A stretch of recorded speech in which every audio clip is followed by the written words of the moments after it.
Straight from it, Connecticut State Police responding to reports of a shooting, we're told, at Newton Elementary School. In Connecticut, tens of thousands of residents have failed to comply with a new law that requires gun owners to register all military-style rifles with the state. Connecticut now has hundreds of thousands, potentially, of brand new criminals because not registering is a felony. Bridgeport police received a call of shots fired at 455 Trumbull Avenue with multiple victims. The Second Amendment is not an option. It is not a suggestion. It is a constitutional right of every American to be able to protect themselves and their families. The thing about gun reform is that immediately, whenever you say the word, everyone thinks that it's just 100% taking away firearms, when really that's not the case. There's many different ways to apply gun control. You can have stricter buying mandates. You can make certain types of guns illegal. You can have certain safety precautions for people who already own guns. There's a difference between gun reform and disarmament, and a lot of people don't understand that.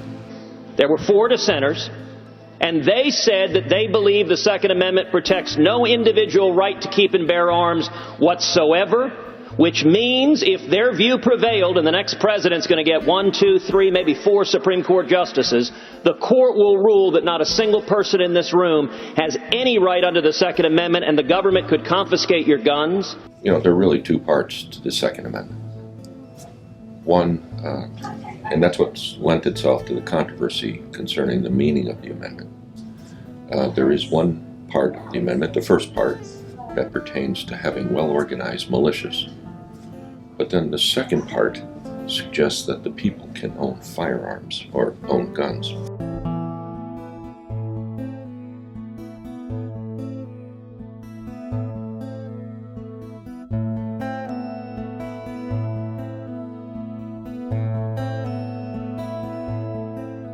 Well, we worked very hard to work with the governor to pass that bill. In fact, of the 8 major proposals in that bill, 5 of them were our proposals, which included the assault weapons ban, the ban on large capacity magazines that fill the assault weapons, universal background checks, requirements that there should be a license permit requirement to purchase ammunition as well as firearms, strengthening the safe storage provision in that bill.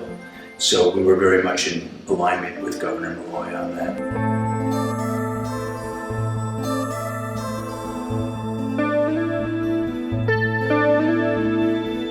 As a girl, a young girl growing up in a rural town where houses are far apart and there is a really big history and a lot of incidents of rape and sexual assault and home invasion. My house has been broken into twice while my sister was home, while I was home.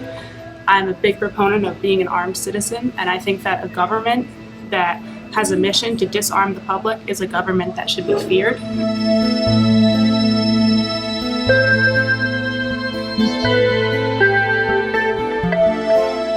A firearm is not just to go shoot somebody. You know, a firearm, just like law enforcement, it's used as a tool. You know, I carry a firearm in my home constantly.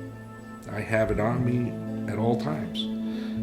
I have 2 children. I have a little puppy. They're in the backyard and there's a coyote out there threatening their safety. It's not so much about going shooting anyone. It's, you know, again, to be used as a tool for protection.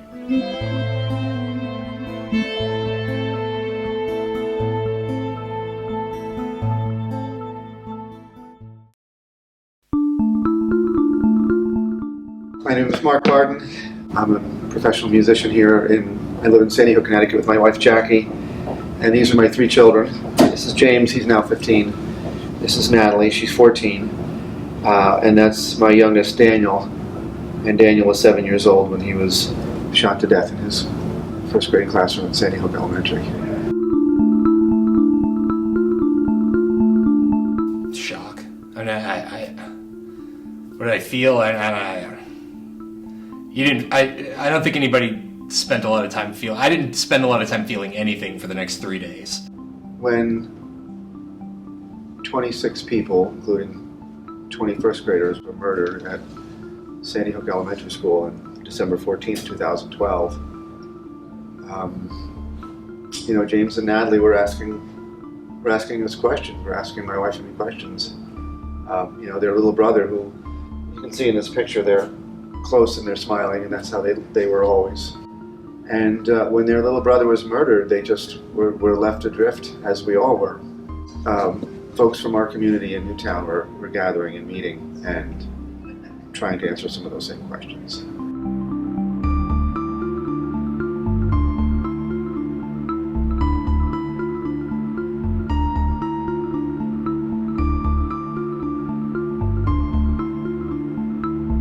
The folks in our town wanted to try a different approach. A lot of other groups are out there doing some great work in that space, but we found that the numbers aren't going down.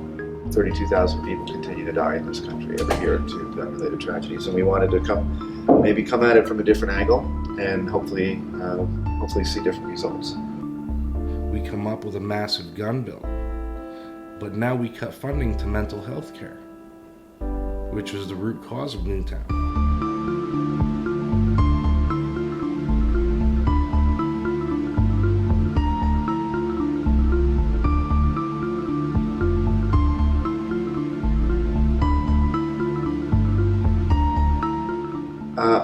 I think gun reform is a necessary part of bringing those numbers of gun-related tragedies down.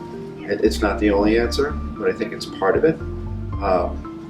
With all rights come responsibilities, and our Second Amendment rights are no different.